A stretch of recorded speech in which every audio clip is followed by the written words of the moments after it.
Shalom, selamat malam Bapak Ibu, Saudara-saudari sekalian, terkhusus Jemaat GKPA Penjernihan.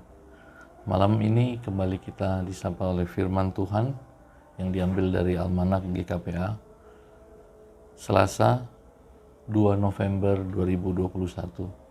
Sebelum kita membaca firman Tuhan, mari kita bersatu di dalam doa.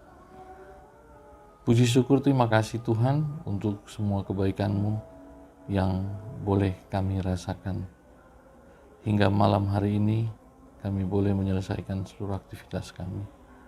Tuhan, kami mau mendengarkan firman-Mu, kuasai hati pikiran kami, untuk kami boleh mengerti maksud kehendak-Mu. Ampunkan dosa kami Bapa, laikan kami saat ini membaca firman-Mu. Dalam Kristus Yesus kami berdoa. Amin. Firman Tuhan diambil dari Kisah Para Rasul 7 ayat 17 hingga ayatnya ke-29. Demikian firman Tuhan. Tetapi makin dekat genapnya janji yang diberikan Allah kepada Abraham, makin bertambah banyaklah bangsa itu di Mesir, sampai bangkit seorang raja lain memerintah tanah Mesir, seorang yang tidak mengenal Yusuf.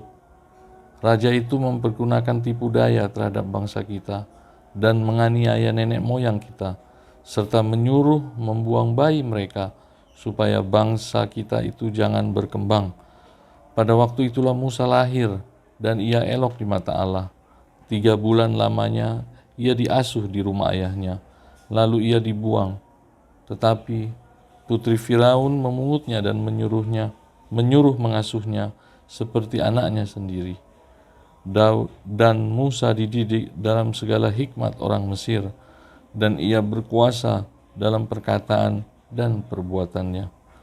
Pada waktu ia berumur 40 tahun, timbullah keinginan dalam hatinya untuk mengunjungi saudara-saudaranya, yaitu orang-orang Israel.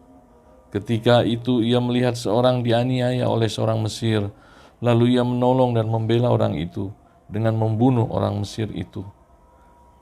Pada sangkanya, saudara-saudaranya akan mengerti bahwa Allah memakai dia untuk menyelamatkan mereka, tetapi mereka tidak mengerti. Pada keesokan harinya ia muncul pula ketika 2 orang Israel sedang berkelahi, lalu ia berusaha mendamaikan mereka. Katanya, "Saudara-saudara, bukankah kamu ini bersaudara? Mengapakah kamu saling menganiaya?" Tetapi orang yang berbuat salah kepada temannya itu menolak Musa dan berkata, Siapakah yang mengangkat engkau menjadi pemimpin dan hakim atas kami?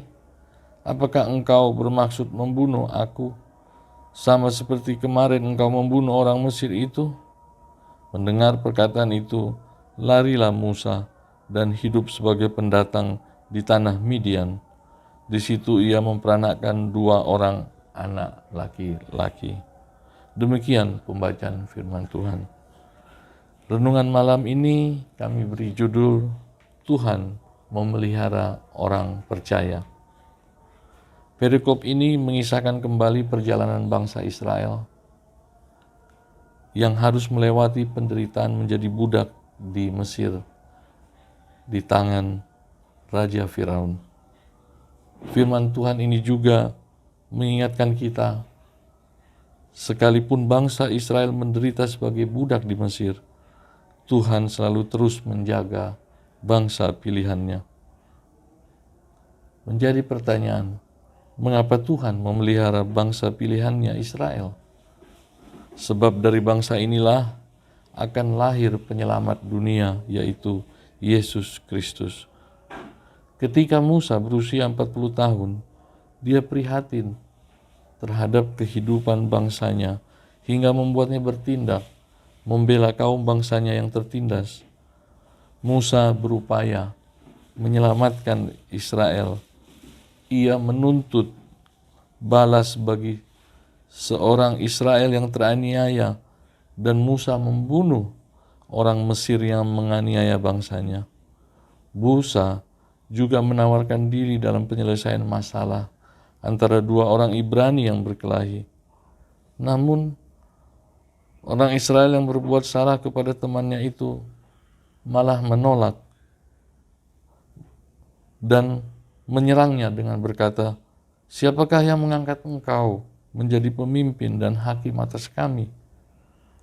Orang Israel saat itu tidak dapat melihat upaya Musa yang sedang berjuang membebaskan mereka. Musa ditolak oleh bangsanya sendiri. Musa harus meninggalkan Mesir dan hidup sebagai pendatang di negeri Midian. Melalui kehidupan Musa, kita belajar tentang dua hal. Yang pertama, bahwa Tuhan memiliki caranya sendiri untuk membentuk dan mengutus seseorang menjadi alatnya, seperti Musa. Yang kedua, karya kasih serta didikan dari Allah yang seharusnya menyelamatkan seringkali dipandang dan disalahartikan, bahkan dianggap sesuatu yang merendahkan harga diri kita. Dan pada akhirnya menolak hikmat ilahi. Hal inilah yang membuat bangsa Israel sulit mengerti karya pertolongan Tuhan. Bukan karena Allah tidak berkarya, melainkan karena bangsa Israel sendiri yang menolaknya. Sebagai penutup, kami mengambil firman Tuhan dari Amsal 15 ayat 32 hingga ayat ke-33. Siapa mengabaikan didikan, membuang dirinya sendiri. Tetapi siapa mendengarkan teguran, memperoleh akal budi. Takut akan Tuhan adalah didikan yang mendatangkan hikmat, dan kerendahan hati mendahului kehormatan. Apapun pergumulan kita, bertindaklah bijaksana dengan tetap mengandalkan Tuhan, karena didikan dan teguran dapat kita mengerti ketika kita menerimanya dengan kerendahan hati. Amin. Mari kita berdoa.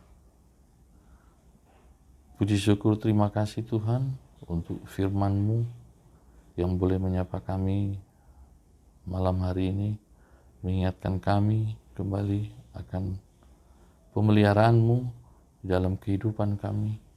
Mampukan kami untuk mengerti begitu besar kasih-Mu bagi kami, anak-anak-Mu, umat percaya. Tolong kami Tuhan untuk melakukannya di dalam kehidupan kami seturut dengan kehendak-Mu. Kami mau serahkan istirahat kami malam hari ini. Terima kasih untuk berkat-Mu hari ini. Tuhan juga yang jagai kami hingga pagi esok kami boleh kembali bangun dengan sukacita, semangat yang baru. Terima kasih Bapa di surga. Dengarkan doa permohonan kami. Di dalam Kristus Yesus kami berdoa. Haleluya. Amin. Selamat malam. Selamat beristirahat. Tuhan Yesus memberkati kita. Horas.